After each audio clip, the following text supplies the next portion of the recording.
Hi everyone, welcome to YouTube channel.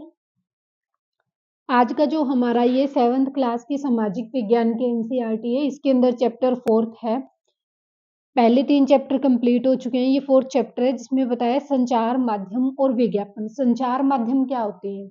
ऐसा media जिनके माध्यम से हम हमारे जो विचार हैं उनको दूसरे लोगों तक पहुंचाते हैं। जिस चीज के थ्रू पहुंचाते हैं उसको माध्यम बोलते हैं। ठीक है, सूचनाओं का आदान प्रदान करते हैं जिन माध्यमों के द्वारा, वो संचार के माध्यम होते हैं।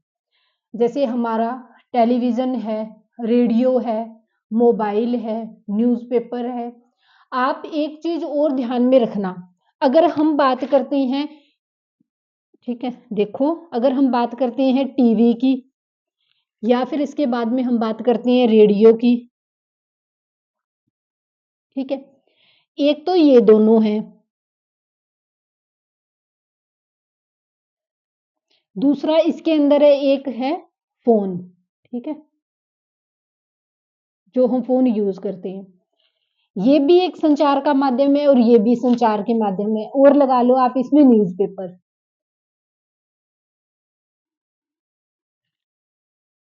ठीक है, ये तीनों कर लो, ये तीनों भी संचार के माध्यम है और ये भी फोन भी संचार का माध्यम है।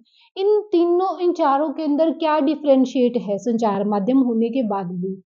तो सीटेट के अंदर हो सकता है, जैसे ट्रिकी क्वेश्चन अभी पूछे जाने लगे हैं, तो ये इस प्रकार का क्वेश्चन भी सीटेट में पूछा जा सकता है। देखो, अगर मैं आपको बताऊं, न्यूज़पेपर, टीवी और रेडियो ये जन संचार माध्यम है, यानी कि ये ऐसे माध्यम है जो एक साथ सूचना, लाखों करोड़ों लोगों तक सूचना पहुंचाने का काम करते हैं। ये क्या है? जन संचार माध्यम है। इसके कंपैरिजन में दूसरा हम बात करते हैं फोन की। मोबाइल फोन जो होता है हमारा, स्मार्टफोन है, तो वैसे तो देखो सूचना पहुंचाने का एक माध्यम है, यानी कि वो कई लोगों तक सूचना पहुंचाता है, लेकिन वास्तव में जो फोन होता है उसको जनसंचार का माध्यम नहीं माना गया है। सिर्फ ये एक दूर संचार का माध्यम है, यानी कि फोन के थ्रू हम एक ही व्यक्ति तक इंफॉर्मेशन को पहुंचा रहे हैं। अब जैसे कोई न्यूज है, वो एक ही व्यक्ति देख रहा है एक फोन के ऊपर, लेकिन जो एक टेलीविजन है, टेलीविजन के ऊपर अलग अलग तरह की न्यूज आ रही है। आजकल जो फोन है, अब तो स्मार्टफोन हो चुके हैं, ठीक है, तो जो सोच है टाइम में वो चेंज हो गया है। लेकिन जो फोन होता है उसको जनसंचार माध्यम के अंदर ऐड नहीं किया जाता है, फोन को दूरसंचार माध्यम माना जाता है। इस बात को थोड़ा ध्यान में रखना, दोनों के अंदर डिफरेंस क्या है। कई बार ये पूछ लिया जाता है कि जनसंचार माध्यम क्या है और दूरसंचार माध्यम क्या है, तो ये एक दूरसंचार माध्यम है, जनसंचार माध्यम नहीं है। 6th चैप्टर है आज हमारा, संचार माध्यमों को समझना। कौन कौन से संचार माध्यम है, जैसे अगर इसके अंदर हम पिक देखें तो बहुत सारी पिक दे रखी है, न्यूज़पेपर है, टीवी दे रखा है और रेडियो वगैरह चीजें, बहुत सारी चीज देख रही है। शुरू के अंदर तो ये स्टोरी दे रखी है। यहाँ से देखो हमारा टॉपिक क्या है, ये वाला, संचार माध्यम और तकनीक, यानी कि संचार माध्यम के अंदर हमें कैसे टाइम टू टाइम नई नई टेक्नोलॉजी का देखने को मिल रही है। पहले के संचार माध्यम को अगर हम देखें और आज के संचार माध्यम को देखें तो बहुत ज्यादा इनके अंदर डिफरेंशिएट आ चुका है। ठीक है, इसके अंदर क्या बताया आपके लिए, संभवत संचार माध्यमों के बिना अपने जीवन की कल्पना करना, यानी कि अगर हम ये बता रहे हैं आज के टाइम की, अगर हम आज के टाइम की बात करें तो हमारे लिए, अगर हम बिना संचार के माध्यमों के हमारे जीवन की चर्चा करें तो हमें हमारा जीवन ही मतलब नीरस जीवन की तरह लगेगा। जैसे हमारे पास में फोन ना हो, इंटरनेट की सुविधा ना हो, टेलीविजन ना हो, ठीक है, तो हमारी लाइफ कैसी होगी? तो ये बता रहा है, अगर हम आज की लाइफ को देखें कि हमारे पास में संचार का कोई माध्यम नहीं है तो हमारी लाइफ लाइफ नहीं रह जाएगी। तो ये कह रहा है कि कल्पना करना ही कठिन है ऐसी लाइफ का कि जिसमें संचार का माध्यम ना हो। लेकिन केवल टीवी, इंटरनेट के विस्तृत उपयोग हाल ही में शुरू हुए हैं, इन्हें प्रचलन में आए अभी 20 साल भी नहीं हुए हैं। जनसंचार माध्यमों के लिए प्रयोग में आने वाली प्रौद्योगिकी निरंतर बदलती रहती है। अखबार, टेलीविजन और रेडियो लाखों लोगों तक पहुंच सकते हैं क्योंकि इसमें एक विशिष्ट प्रकार की तकनीकी का प्रयोग किया जाता है। हम अखबारों और पत्रिकाओं की छपे हुए माध्यम के रूप में और टीवी और रेडियो के इलेक्ट्रॉनिक माध्यम के रूप में चर्चा करते हैं। कई बार सीडीपी में ये क्वेश्चन आ जाता है कि टीवी क्या है, तो टीवी एक दृश्य माध्यम भी है और श्रव्य माध्यम भी है, लेकिन जो रेडियो है वो सिर्फ एक श्रव्य माध्यम है। तो ऐसे क्वेश्चन पूछा जाता है सीडीपी के अंदर कि अगर किसी व्यक्ति को कोई प्रॉब्लम है तो वो किस माध्यम का यूज करेगा। अगर किसी को सुनने में यूज है तो वो टीवी का यूज कर सकता है, और अगर किसी को क्या है सुनने के अंदर है और अगर देखने के अंदर किसी प्रकार की कोई प्रॉब्लम है तो उसके दौरान वो क्या कर सकता है, रेडियो माध्यम को अपना यूज कर सकता है। ठीक है, दोनों के अंदर सीडीपी के अंदर कई बार ये क्वेश्चन भी पूछे गए हैं कि श्रव्य माध्यम के अंदर कौन सी चीजों का हम इस्तेमाल करते हैं और दृश्य माध्यम के अंदर हम किन किन चीजों का इस्तेमाल करते हैं। जनसंचार माध्यमों के लिए प्रयोग में आने वाली प्रौद्योगिकी निरंतर बदलती रहती है, यानी कि अलग अलग टाइम टू टाइम हमें अलग अलग चेंजेस देखने को मिलते हैं। अखबार, टेलीविजन और रेडियो लाखों लोगों तक सूचना पहुंचाते हैं। इसमें एक विशिष्ट प्रकार की तकनीकी का प्रयोग किया जाता है। हम अखबारों और पत्रिकाओं के छपे हुए माध्यम के रूप में और टीवी तथा रेडियो के इलेक्ट्रॉनिक माध्यम के रूप में चर्चा करते हैं। आपके विचार में समाचार पत्रों को छपे हुए माध्यम में क्यों रखा जाता है? आगे पढ़ने पर आपको पता चलेगा कि ये नाम संचार माध्यमों के द्वारा प्रयोग में लाई जा रही तकनीकी से संबंधित है। नीचे दिए गए चित्रों से आपको पता चलेगा कि पिछले सालों में जनसंचार माध्यमों के इस्तेमाल में आ रही तकनीकी किस प्रकार से बदली है और आज किस प्रकार से बदल रही है। तकनीकी तथा मशीन को बदलकर अत्याधुनिक बनाने से संचार माध्यमों को अधिक लोगों तक पहुंचाने में मदद मिलती है। इससे ध्वनि और चित्रों की गुणवत्ता में सुधार आता है, लेकिन तकनीकी इसमें से कुछ अधिक करती है।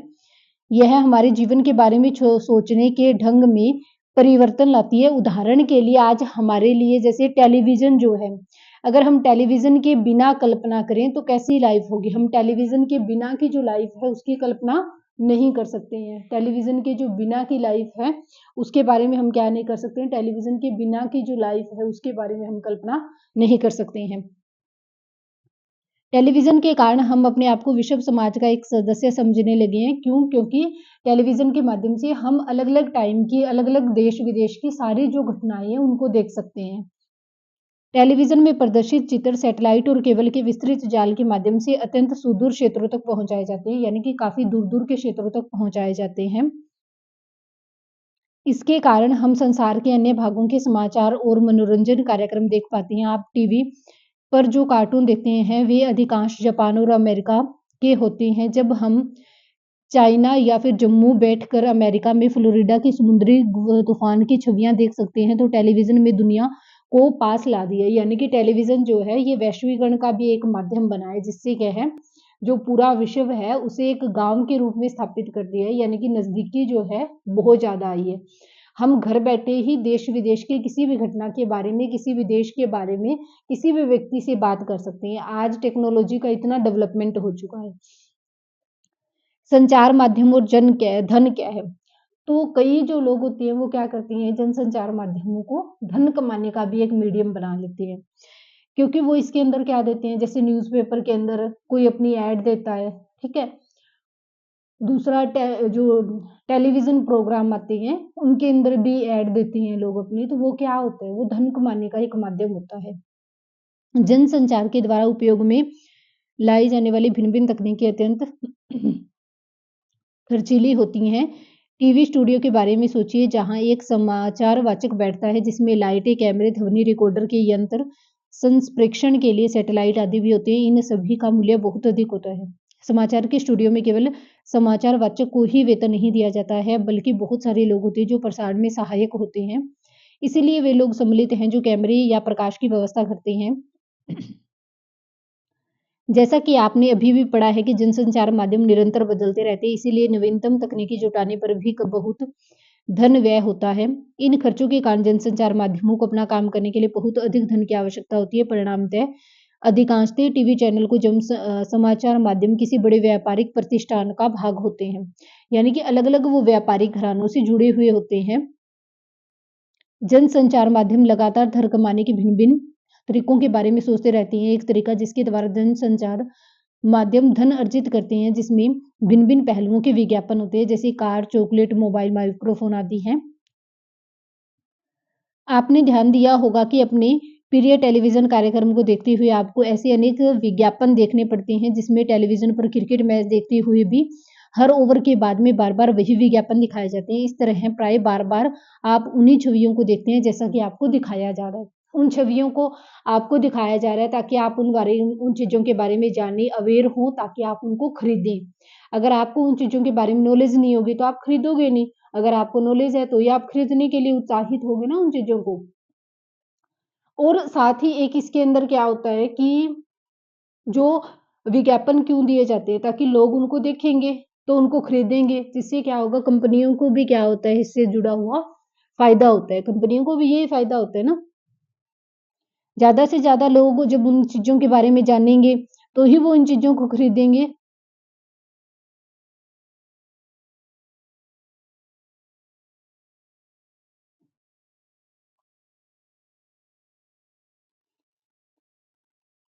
ठीक है? आगे देखो क्या है, संचार माध्यम और लोकतंत्र।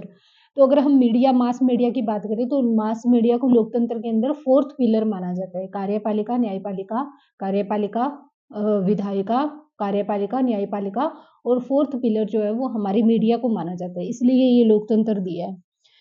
लोकतंत्र में देश और संसार के बारे में समाचार देने और उसमें होने वाली घटनाओं पर चर्चा करने में संचार माध्यमों की भूमिका अत्यंत महत्वपूर्ण होती है। उदाहरण के लिए संचार माध्यमों से नागरिक जान सकते हैं कि सरकार किस प्रकार से काम कर रही है। यदि हम जैसे आजकल पता है क्या होता है, जैसे लोकसभा का स्तर चलता है संसद के अंदर, तो संसद के जो स्तर होते हैं ना, उनको भी टेलीविज़न पे दिखाया जाता है। जैसे वो क्वेश्चन कर रहे होते हैं, कैसे उनसे क्वेश्चन पूछा जाता है, क्या उन्होंने आंसर दिया है।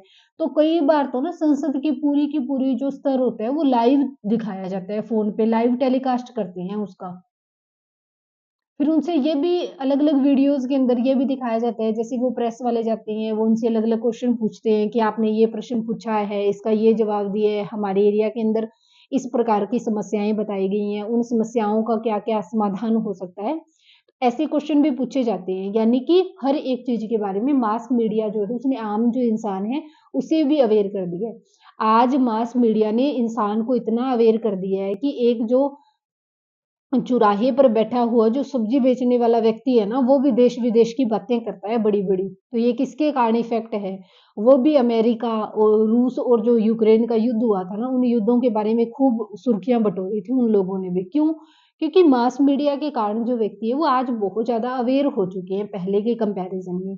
आज उनके पास में नॉलेज करने का, जानकारी लेने के बहुत अलग-अलग माध्यम हैं, जिनका वो यूज़ करते हैं।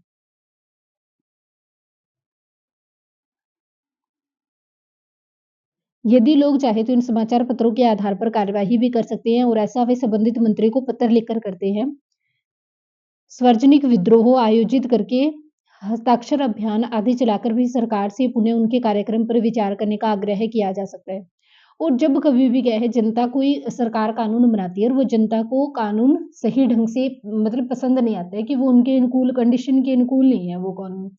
तो उसका विद्रोह जब किसान करते हैं या आम जनता जब उन कानूनों का विद्रोह करती है तो वो भी इस मास मीडिया को ही माध्यम बनाती है सरकार तक अपनी बात पहुंचाने के लिए। इसलिए इसे लोकतंत्र में एक महत्वपूर्ण स्तंभ माना गया है।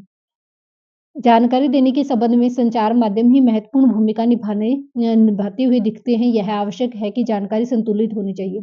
लेकिन आजकल जो मास मीडिया है वो कैसी बन चुकी है? वो पक्ष यानी कि हर एक चीज़ को मतलब जो काम उन्हें करना चाहिए ना, उन काम को छोड़कर वो फालतू की जो बातें हैं उनको ज़्यादा खींचने में लगी रहती है। यानी कि सही ढंग से जो नॉलेज या जो जानकारी जनता तक पहुँचानी चाहिए, वो नहीं पहुँचाई जा रही है। कुछ चैनल ऐसे हैं जो बीजेपी को बहुत ज़्यादा मतलब उन्हीं के पक्ष में हैं, तो वो उनका गुणगान करते हैं। कुछ चैनल ऐसे हैं जो विपक्ष वालों के हैं, वो उनकी बहुत ज़्यादा कटाई करते हैं। तो ये सिस्टम नहीं होना चाहिए मीडिया के अंदर। मीडिया का फ़र्ज़ है जो सच्चाई है दोनों पक्षों की, आप उसको जनता के सामने रखो सिर्फ़। उसके बाद में जनता फैसला करेगी क्या चीज़ सही है, क्या चीज़ सही नहीं है। लेकिन मीडिया आजकल क्या बताती है रिज़ल्ट देके जनता के सामने पेश करती है कि आपको ये रिज़ल्ट लेना है, ये रिज़ल्ट आ चुका है, ये मीडिया बन चुकी है।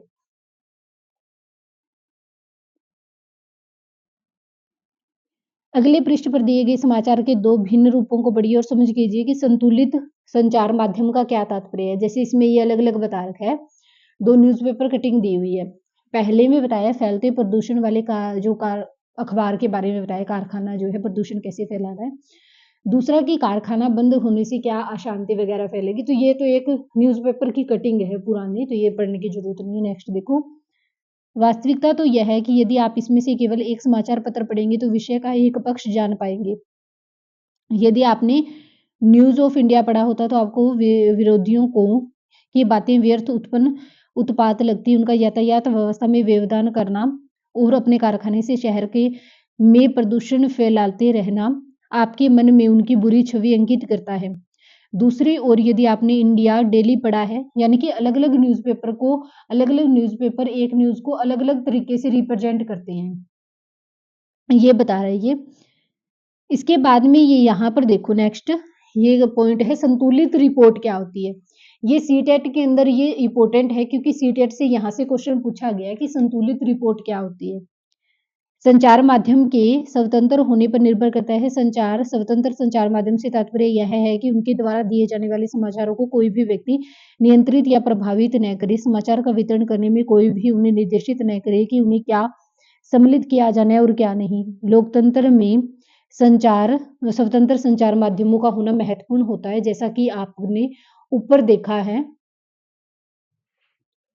संचार माध्यमों के द्वारा प्रदान की जाने वाली जानकारी के आधार पर ही हम नागरिकों के रूप में कार्यवाही करते हैं। इसलिए यह आवश्यक है कि यह जानकारी विश्वसनीय और तटस्थ होनी चाहिए, यानी कि किसी का भी पक्षपात ना हो इसके अंदर, और विश्वसनीय यानी कि बिल्कुल सच्चाई के ऊपर आधारित होनी चाहिए जिस पे हम विश्वास कर सकें।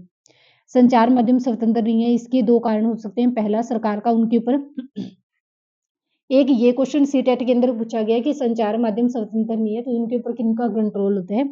एक सरकार का कंट्रोल होता है। जब सरकार समाचार के किसी अंश या फिल्म के किसी दृश्य या गीत की किसी अभिव्यक्ति को जन समूहों तक पहुंचाने से पहले प्रतिबंधित कर देती है तो उसे सेंसरशिप कहा जाता है। भारत के इतिहास में ऐसे समय भी आई हैं जब सरकार ने संचार माध्यमों के ऊपर सेंसर लगाया। इसमें सबसे बुरा समय 1975 से 1970 का आपातकाल रहा है। सरकार यद्यपि फिल्मों पर तो निरंतर सेंसर रखती है, लेकिन वह संचार माध्यमों में दिखाए गए समाचारों पर भी पूरी तरह से ऐसा नहीं कर सकती है। यानी कि वो फिल्मों को तो बता देती है कि अगर कोई फिल्म क्राइटेरिया पूरा कर रही है तो ही उसको लॉन्च किया जाता है, आगे दिखाने के लिए उसको परमिशन मिलती है सेंसर से। और अगर वो फिल्म क्या है सेंसर के अकॉर्डिंग बातों को फुलफिल नहीं करती है तो उस फिल्म को वैसे ही उसको डिसमिस कर देती हैं। उसके आगे उसको क्या है रिलीज करने की अनुमति नहीं देती है ये सेंसर। जैसे ये फिल्मों के ऊपर तो ये बात कर सकते हैं, लेकिन ये समाचार पत्रों को लेके ये बात नहीं कह सकते हैं कि आप ये समाचार प्रिंट नहीं कर सकते हैं, या ये बात आप फोन जो है उस पे नहीं डाल सकते हैं, यूट्यूब पे नहीं डाल सकते हैं। ये बात आप ये नहीं बता सकते हैं कि समाचारों के अंदर जो न्यूज़पेपर है उसमें कौन-कौन से समाचार देने हैं, किस प्रकार के समाचार देने हैं। ये कोई बंदिश नहीं है हमारे यहाँ। यद्यपि ठीक है, परंतु समाचार पर नहीं है। सरकार के द्वारा सेंसरशिप न होने पर भी आजकल अधिकांश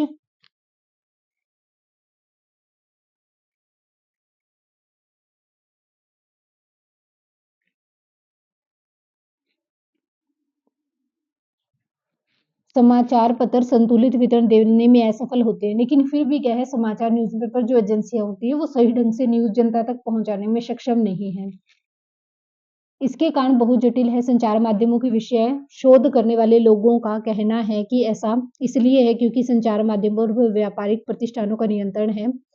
कई बार किसी वितरण के एक पक्ष पर ही ध्यान केंद्रित करना इसके हित में होता है। संचार माध्यमों के द्वारा निरंतर धन की आवश्यकता और उसके लिए विज्ञापन पर निर्भरता के कारण उन लोगों के विरोध में लिखना बहुत कठिन हो जाता है जो विज्ञापन देते हैं। इसलिए व्यापार से गहन जुड़ाव होने के कारण अब संचार माध्यमों को स्वतंत्र नहीं समझा जाता है। यानी कि अब संचार माध्यम जो है ये व्यापारियों से जुड़ गए हैं, जिसके कारण इन्होंने अपनी स्वतंत्रता खो दी है। अब जैसा जो व्यक्ति चाहता है वैसे ही समाचार पत्र, वैसे ही न्यूज़ जो होती है वो टीवी चैनल, न्यूज़पेपर में हमें देखने को मिलती है। इसके अतिरिक्त क्या है, संचार माध्यम किसी मुद्दे के खास पक्ष पर इसलिए भी ध्यान केंद्रित करते हैं क्योंकि उन्हें विश्वास है कि इससे वितरण वितरण रुचिकर हो जाएगा, और इस तरह यदि वे किसी विषय के ऊपर जन समर्थन बढ़ाना चाहते हैं तो भी मुद्दे के एक ही पक्ष पर ध्यान केंद्रित करते हैं। मसौदा तय करना, यानी कि जो मसौदा होता है कौन सी न्यूज़ सही है कौन सी नहीं, ये कैसे तय किया जाता है, किन घटनाओं पर ध्यान केंद्रित किया जाए, इसमें भी संचार माध्यमों की महत्वपूर्ण भूमिका रहती है। और इसी के आधार पर वह तय कर देती हैं कि क्या समाचार में दिए जाने योग्य है या नहीं है। उदाहरण के लिए आपके विद्यालय के वार्षिक उत्सव की खबर शायद समाचार में दिए जाने के योग्य नहीं है, लेकिन यदि कोई प्रसिद्ध अभिनेता उसमें मुख्य अतिथि के रूप में आमंत्रित हो, तो संचार माध्यम की रुचि इसे समाचारों में सम्मिलित करने की हो सकती है। यानी कि ये भी डिसीजन लिया जाता है कि कौन सी न्यूज़ तो न्यूज़पेपर में देनी है और कौन सी न्यूज़ न्यूज़पेपर में नहीं देनी है। ऐसे नहीं है हर न्यूज़ को न्यूज़पेपर कवर करता है। हर न्यूज़ को न्यूज़पेपर में कवरेशन नहीं मिलती है। जो इम्पोर्टेंट हो जाती है फिर वो न्यूज़ बन जाती है, वो न्यूज़पेपर में कवर की जाती है। जैसे हर टाइम किसी भी स्कूल को न्यूज़पेपर में मतलब न्यूज़ में ऐड नहीं कर सकते हैं, लेकिन अगर किसी भी स्कूल के अंदर कोई गलत काम हो रहा है तो उसे न्यूज़ में लिखा जाएगा। अगर वहाँ पर कोई मिनिस्टर आया है स्कूल को ब्यौरा करने के लिए तो उसको न्यूज़पेपर में लिखा जाएगा। अगर वहाँ के किसी बच्चे ने टॉप किया है उसके बारे में न्यूज़पेपर में लिखा जाता है। यानी कि जो मेन चीज़ से अगर किसी चीज़ को जोड़ा जाता है उसके बाद में उसको न्यूज़पेपर में जगह मिलती है। अगर न्यूज़पेपर वाले ये चीज़ों को क्यों लिखते हैं? क्योंकि इनसे उनके न्यूज़पेपर को प्रसिद्धि मिलती है, उनकी टीआरपी बढ़ती है इससे। अगर वो बेसिक चीज़ों को लिखेंगे, प्रिंट करेंगे, दिखाएँगे न्यूज़ ऐड में, तो उनको वो प्रसिद्धि नहीं मिलती, उनकी टीआरपी नहीं बढ़ती है, लोग ज़्यादा नहीं देखते हैं। अगर वो ज़्यादा मसालेदार न्यूज़ दिखाते हैं बार-बार, तो जो लोग हैं वो ज़्यादा देखेंगे उनके न्यूज़ चैनल को और उनकी टीआरपी उतनी बढ़ेगी, जो कि व्यापारिक बिज़नेस अकाउंट से उनके लिए ज़्यादा महत्वपूर्ण है।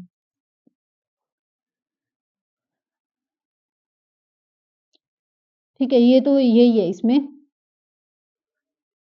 अभी हाल ही में समाचार माध्यमों ने कोला पे में कीटनाशकों के स्तर के खतरे पर बढ़ जाने हेतु हमारे ध्यान को आकर्षित किया है। उन्होंने कीटनाशकों के अत्यधिक मात्रा में होने की रिपोर्ट प्रकाशित की है और वह इस तरह से हमें कोला पेयों को अंतर्राष्ट्रीय गुणवत्ता और सुरक्षा की मापदंडों के अनुसार में नियमित रूप से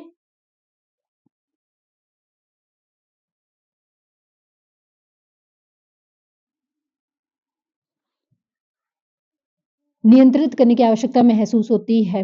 उन्होंने सरकार के दबाव के बावजूद भी निडरतापूर्वक घोषणा की कि कोला पेय सुरक्षित नहीं है। यह इस वृत्तांत को पेश करके संचार माध्यमों ने निश्चित रूप से हमारा ध्यान ऐसे विषय की ओर आकर्षित करने की कोशिश की जिस पर यदि उसकी रिपोर्ट नहीं आती तो हमारा ध्यान कभी नहीं आता। जैसे अभी लास्ट टाइम जो जॉनसन्स बेबी के प्रोडक्ट थे उनके ऊपर चल रही थी, मैगी के प्रोडक्ट पर चली थी, ऐसे अलग-अलग चीज़ों के ऊपर चलती रहती है।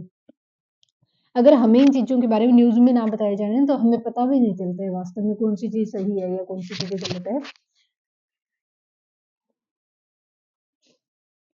कई बार क्या है ऐसी घटनाएँ हो जाती है जब संचार माध्यम इन विषयों पर हमारा ध्यान केंद्रित करते हैं और कराने में असफल हो जाते हैं जो हमारे जीवन के लिए महत्वपूर्ण होता है। उदाहरण के लिए क्या है पीने के पानी यानी कि कई न्यूज़ ऐसी होती है जो ये न्यूज़पेपर कवर नहीं करती हैं और वो मतलब चीज़ कवर करना हमारे लिए ज़रूरी होता है। लेकिन ये हमें नहीं बताते हैं न्यूज़ एजेंसी वाले और हम उनके बारे में अवगत नहीं होते हैं जिसके कारण वो हमारे जीवन के लिए भी खतरा बन जाती हैं। वो क्या बन जाती है हमारे जीवन के लिए भी वो खतरा बन जाती हैं।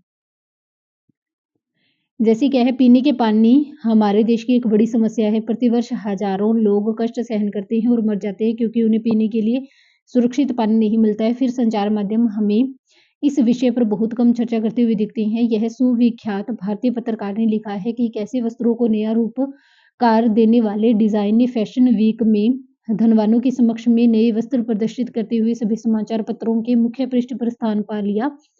और जबकि उसी सप्ताह मुंबई में अनेक झोपड़पट्टियों को गिरा दिया गया पर किसी ने भी उसके ऊपर ज़रा-सा भी ध्यान नहीं दिया। यानी कि जो चीज़ ज़्यादा लोगों को आकर्षित करती है, वही चीज़ ये ज़्यादा प्रिंट करती हैं। इन्हें आम जनता से, उनके दुःख से, उनके जो वो क्या समस्याएँ हैं उनको उनसे कोई फ़र्क नहीं पड़ता है मीडिया को।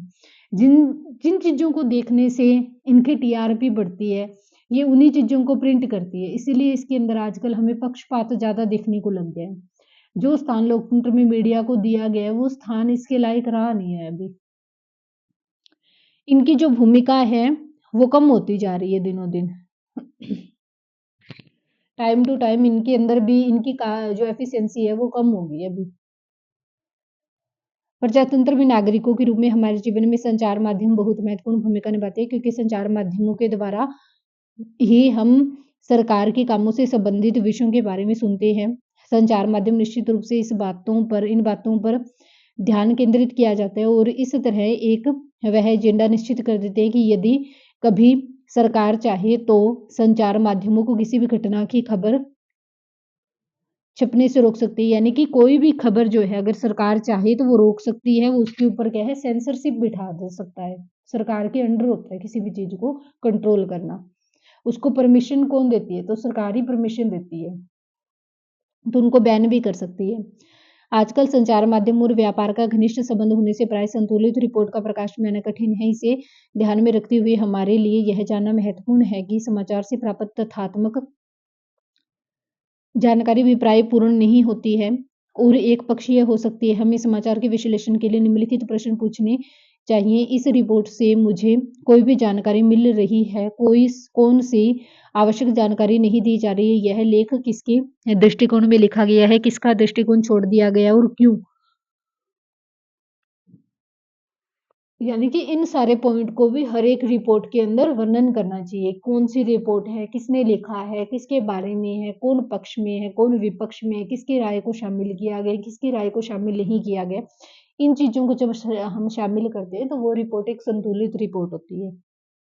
ठीक है, और तो हमारा ये देखो पूरा हो गया। एक ये पॉइंट और देख लेना, स्थानीय संचार माध्यम क्या होती है?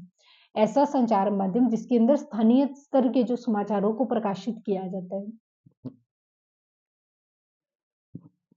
उनके बारे में लिखा जाता है, तो उसे स्थानीय संचार माध्यम बोलते हैं।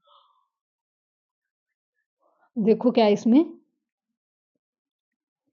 यह जानकर संचार माध्यम उन छोटे छोटे मुद्दों में रुचि नहीं लेते हैं जिनका संबंध साधारण लोगों और उनके जीवन से होता है। इसलिए कई स्थानीय समूह सवे अपना संचार माध्यम आरंभ करने के लिए आगे आए हैं। कई लोग सामूहिक रेडियो के द्वारा किसानों को भिन्न भिन्न फसलों के मूल्य के बारे में बताते हैं, जैसे किसान चैनल चलता है ना, और उन्हें बीज और उर्वरकों के प्रयोग के बारे में परामर्श देती हैं। कुछ अन्य लोग काफी सस्ते और आसानी से मिल जाने वाले वीडियो कैमरे इस्तेमाल करके भिन्न भिन्न निर्धन समाजों के वास्तविक जीवन की स्थितियों का पर डॉक्यूमेंट्री फिल्म बनाते हैं। कभी कभी तो इन गरीब लोगों को भी फिल्म बनाने के लिए कैमरे और तकनीकी का ज्ञान प्रशिक्षण भी देते हैं। दूसरा उदाहरण खास खबर लहरिया नामक एक समाचार पत्र का है। उत्तर प्रदेश के चित्रकूट जिले के 8 दलित महिलाओं के द्वारा हर 15 दिन में निकाला जाता है। ये ध्यान रखना इंपॉर्टेंट है। और स्थानीय बुंदेली भाषा में लिखित इस 8 पृष्ठ के समाचार पत्र में दलितों से संबंधित विषयों, स्त्रियों की प्रति हिंसा, राजनीतिक भ्रष्टाचार से संबंधित रिपोर्ट होती है। समाचार पत्र के पाठन है किसान, दुकानदार, पंचायत के सदस्य, स्कूल के शिक्षक, वे महिलाएं जिन्होंने अभी तक हाल ही में पढ़ना लिखना सीखा है। तो ये लहरिया नामक समाचार पत्र के बारे में बताया गया, जो कि कहाँ का है? ये समाचार पत्र यूपी के चित्रकूट जिले के अंदर है, वहीं से प्रकाशित होता है ये। तो ये हमारा चैप्टर कंप्लीट हो चुका है। Okay okay, thank you. बने रहिए हमारे चैनल के ऊपर और ज़्यादा से ज़्यादा वीडियो को लाइक करें, शेयर करें। जो भी आपका साथी सीटेट की तैयारी कर रहा है, साथ ही साथ ये क्लासेस एचटेट एग्जाम के लिए भी उतनी जरूरी है, क्योंकि एचटेट में भी एनसीईआरटी बेस्ड ही क्वेश्चन आते हैं और सीटेट के अंदर भी है। ठीक है, तो वो जो बच्चा सीटेट के साथ साथ में एचटेट का एग्जाम दे रहा है, तो वो बच्चा भी इसकी साथ ही तैयारी कर सकता है। और इसके अलावा अगर आपको किसी भी टॉपिक में दिक्कत है तो आप कमेंट बॉक्स में जाइए। कोई भी नोट्स चाहिए, आपको किसी भी टॉपिक की वीडियो चाहिए, तो उसकी वीडियो आपको दी जाएगी बनाकर। कोई टॉपिक समझ में नहीं आ रहा है तो उसको उस टॉपिक को आपको पहले समझाया जाएगा। कोई भी दिक्कत है अगर आप बताओगे तो ही उसका समाधान किया जाएगा। अगर आपको हमारी क्लासेस अच्छी लगती हैं, सही ढंग से समझ में आ रही है, तो चैनल को ज़्यादा से ज़्यादा सब्सक्राइब किया करें। ठीक है, और हमारा इतना ही बेनिफिट है कि आप वीडियो को ज़्यादा से ज़्यादा लाइक करें और चैनल को ज़्यादा से ज़्यादा सब्सक्राइब करें। इसके साथ ही फ्री के अंदर आपको एनसीईआरटी बेस्ड सारी क्लासेस दी जा रही हैं, ये एक बहुत बड़ी बात है। Okay, thank you. बने रहिए हमारे चैनल पे।